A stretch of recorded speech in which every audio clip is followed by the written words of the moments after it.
आज आ रहा असदुद्दीन ओवैसी, जो हम लोग जा रहे हैं।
झूठ को बयान करते हैं। मेरे अजीज दोस्तों, आप जानते हैं कि नरेंद्र मोदी ने नीतीश कुमार के साथ मिलकर तेज और यहाँ पर एक वक्फ का कानून दिल्ली में बनाया। एक काला कानून वक्फ का बनाकर नरेंद्र मोदी, नीतीश कुमार और लोजपा वाले मस्जिदों को छीनना चाहते हैं, दरगाहों और खानखाहों को छीनना चाहते हैं, कब्रिस्तान की जमीन पर कब्जा करना चाहते हैं। दुनिया ने देख लिया, भारत की जनता ने देख लिया कि कैसे असदुद्दीन ओवैसी भारत के पार्लियामेंट में अकेला था, मगर हमने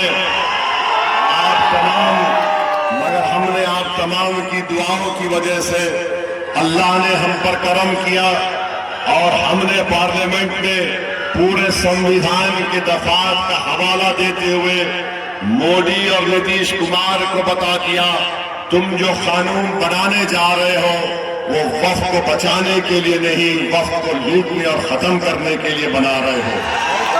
दुनिया ने देख लिया कि हमने अकेले खड़े होकर अल्हम्दुलिल्लाह बता दिया भाजपा को कि ये कानून बाबा साहेब अम्बेडकर के संविधान के खिलाफ है, और हमने उस कानून को फाड़ कर पार्लियामेंट के फर्श के ऊपर फेंक कर कहा ये कानून वक्फ को बचाने के लिए नहीं, मस्जिदों और दरगाहों और खानखाहों को छीनने के लिए बनाया जा रहा है। और आप ये भी जानते हैं कि नरेंद्र मोदी का एक मंत्री क्या कहता है बिहार में कि मुसलमान नमक हराम है। अरे बताओ, जब अंग्रेजों से लड़ने की लड़ाई चंपारण में हो रही थी गांधी के साथ, जब गांधी ने कहा कि हम नमक नहीं बनाएंगे, नमक का एहतजाज हो रहा था, ये जो बीजेपी का मिनिस्टर और आरएसएस वाले हैं, ये उस वक्त अंग्रेजों से नमक हलाली कर रहे थे और अंग्रेजों के तलवे चाट रहे थे। तुम उस कौम को, तुम उस समाज को नमक हराम कह रहे हो जिसने अपनी जानों को कुर्बान करके जेल की सोबतें बर्दाश्त करके अंग्रेजों को बिहार और भारत से मारकर भगाया था। तो मेरे अजीज दोस्तों और बुजुर्गों, इस बात का ख्याल रखिए। दूसरी जानिब गठबंधन है, हम गठबंधन से बात किए, हम गठबंधन से लेटर लिखे अख्तरुल ईमान कि आप हमको शामिल कर लीजिए और 6 सीट हमको दीजिए, मगर गठबंधन के लोग तैयार नहीं हुए।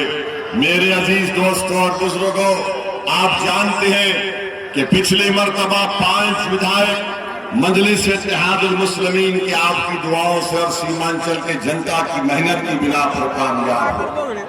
4 विधायक को उन्होंने तोड़ लिया।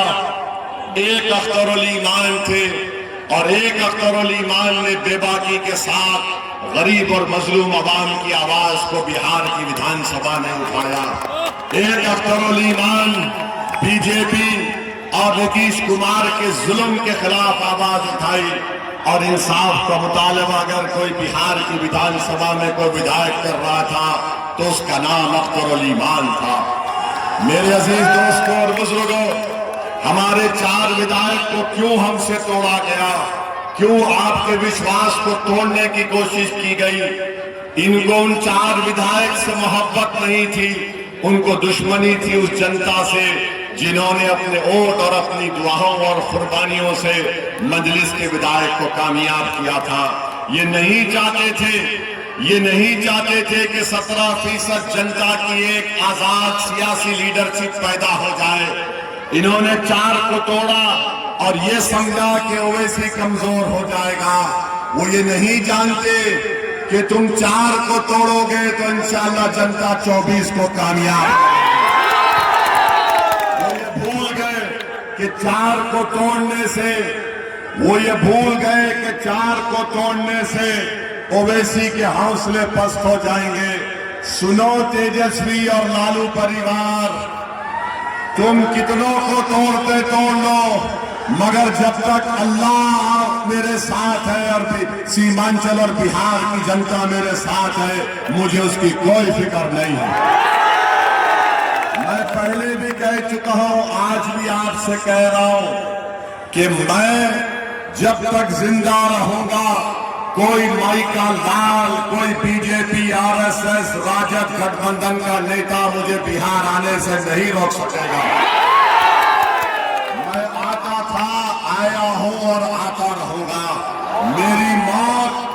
मेरी मौत मेरे जिस्मानी सफर को रोक सकती है, मगर याद रखो मेरे अजीज दोस्तों और बुजुर्गों, 17% अल्पसंख्यक समाज बिहार में है और बिहार में 14% यादव है और तेजस्वी यादव 14% को 36% टिकट देता है और जो 17% है उनको बोलता है ये लॉलीपॉप ले लो और दरी बिछाओ हमारे लिए। ये इंसाफ नहीं है।